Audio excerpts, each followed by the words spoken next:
Kahit hindi po sila kumuha ng permit, minabuti po natin na magpadala ng tulong at ng suporta sa pamamagitan ng security. Ang problema po sa iba dyan, gagawa ng mali, lalabag sa batas, pag nasita, pag namultahan, pag nakasuhan, iiyak, sasabihin, pinag-iinitan sila. Their department, medyo marami pong mga events na naganap nung weekend. Nagkaroon po ng 2 concert nung Sabado, ano?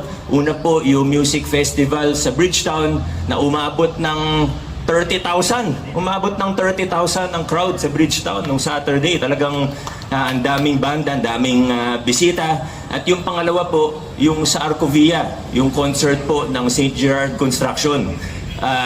Kahit hindi po sila kumuha ng permit, minabuti po natin na magpadala ng tulong at ng suporta sa pamamagitan ng security. Yung mga kapulisan po natin, kahit di nag-coordinate sa kanila, pumunta pa rin po. At ako rin po, nagpadala po ako ng mga tao, yan, sina Major Tubog, ano, ng ating Peace and Order Department. Alam nyo, bakit ko ba to binabanggit ngayon? Kasi sigurado po, may mga susubok na naman na baliktarin tayo. At ayaw man natin patulan, ay napaka-importante na lumabas ang katotohanan. Doon lang naman tayo, sa katotohanan lang po tayo.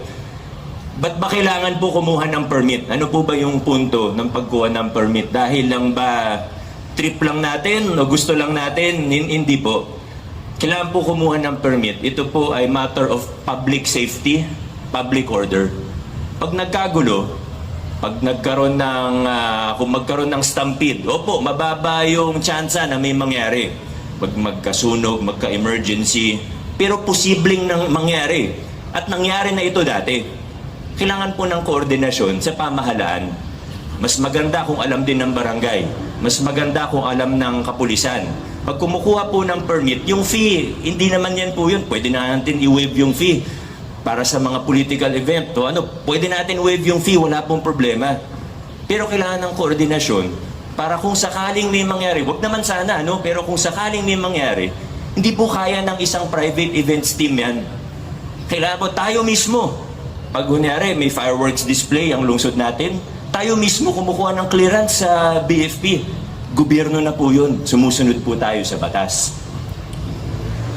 Trabaho naman po natin yun. Trabaho ng pulis yun. Kahit sabihin mong hindi kasundo, sabihin natin hindi kaibigan, tutulong pa rin po tayo. Kailangan lang ng koordinasyon. Sana, bago ang politika, isipin din natin yung kaligtasan, yung safety ng mga tao.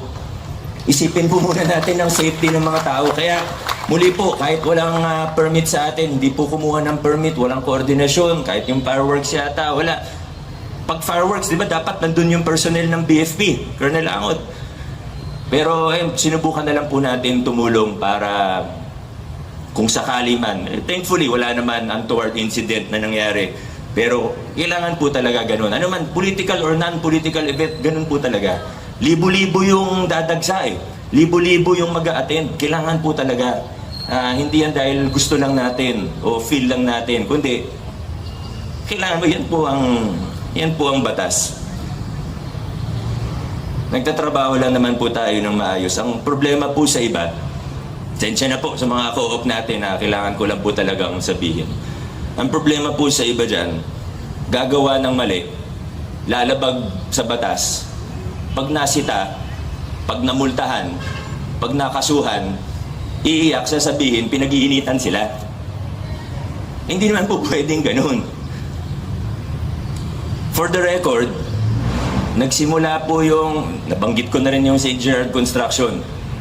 For the record, nagsimula po yung mga investigasyon ng ating lokal na pamahalaan sa kanila at sa iba pang mga kumpanya nila gaya ng St. Timothy, St. Matthew, yung Alpha, at marami pa po yan.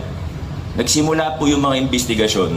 Pare-pareho naman po tayong walang ideya na papasok pala sila sa politika. Lahat tayo walang ideya. Una po silang nasuspend ng DPWH. Hindi pa po ako mayor nun. Una silang na-blacklist ni hindi pa po ako mayor nun. Yung mga kaso nila sa BIR, wala naman tayong kinalaman doon. Pero, pag narinig natin, pag nabalitaan natin, o may mga aligasyon, huwag na natin pag-usapan yung sa building code o ano, tax evasion, fraud. Hindi naman po pwede magbulag-bulagan ang ating lokal na pamahalaan. Kailangan ituloy natin yung investigasyon. Anyway, hindi naman natin sila pinapamedya. Ngayon ko lang nababanggit kasi nga sinusubukan nila tayong baliktarin. Kaya kailangan lumabas ang katotohanan. Pero nung kinasuhan sila ng city sa paglabag ng building code at lumabas yung warrant of arrest, sino ba naglabas nun? Hindi naman ako, sila naman po yung naglabas eh. Nagpapaawa kasi. Tayo nagtatrabaho lang, kailangan natin gawin ang trabaho natin. Again, yung mga aligasyon sa tax evasion, fraud, at marami pa pong iba na umaabot sa halaga ng bilyong-bilyong piso, hindi po milyon, umaabot sa bilyong-bilyong piso, hindi tayo pwede magbulag-bulagan.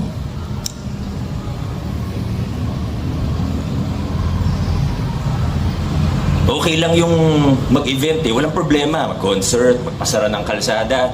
Very lenient nga po tayo. Yung mga iba, kahit bago pa yung concert, magpasara ng kalsada, mag-event, hindi na natin hinihingan. Basta, mapadala na lang tayo ng mga security. Ginagawa lang natin trabaho natin. Pero, hindi naman po pa pwede, hindi po pwede na basta kumandidato ka, ay exempted ka na sa lahat ng batas.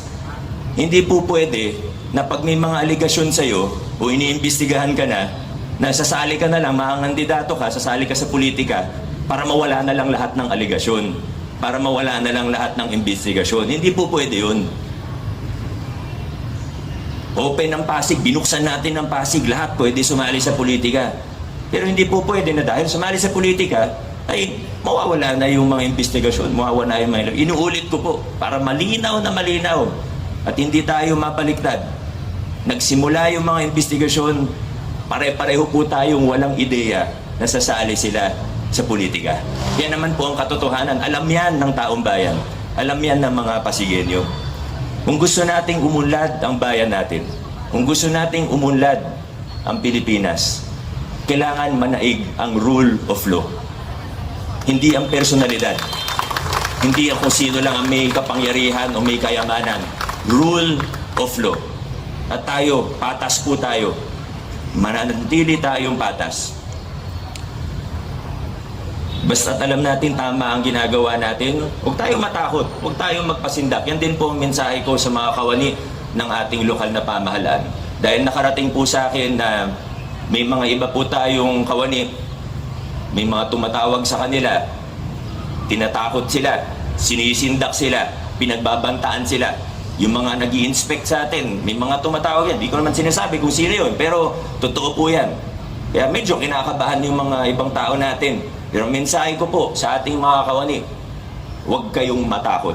Basta't alam niyong tumatayo, tumitindig kayo sa tama, wala kayong kinikilingan, bagkus nagtatrabaho lang po kayo, huwag kayong matakot.